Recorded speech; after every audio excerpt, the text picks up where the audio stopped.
Ear phones పెట్టుకొని మంచి ఊపున్న song, fast beat ఉన్న సాంగ్ ఒకటి ఫుల్ వాల్యూమ్ పెట్టుకొని ఇయర్ ఫోన్స్ పెట్టుకోండి. పెట్టుకున్న తర్వాత ఏదైనా ఒక పద్యం తీసుకోండి. తెలుగులో పద్యాలు అనగానే యూజువల్గా చాలామందికి గుర్తొచ్చేది ఉప్పు కప్పు రంబు నొక్క పోలిక నుండు. ఆ పద్యమే తీసుకుందాం. తీసుకొని ఏం చేయండి అంటే, ఇక్కడ మ్యూజిక్ చాలా లౌడ్గా ప్లే అవుతుంటుంది. మీరు కళ్ళు మూసుకొని ఆ పద్యం చదవాలి, బయటికి చదవాలి. ఎందుకంటే అండి, ఈజీగా మనం డిస్ట్రాక్ట్ అయ్యేవి రెండిటితో, ఒకటి కళ్ళతో, ఒకటి చెవులతో. వీటి వల్ల ఫాస్ట్గా డిస్ట్రాక్ట్ అవుతాం. ఇక్కడ మనం దాన్ని రివర్స్ చేస్తున్నామండి. ఏం చేస్తామంటే, ఇక్కడ చాలా లౌడ్ మ్యూజిక్ ప్లే అవుతుంది.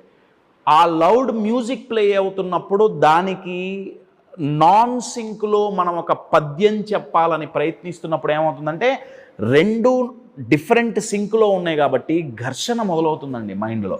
దీనివల్ల ఏమవుతుందంటే, ఫోకస్ చేసే కెపాసిటీ పెరుగుతుంది.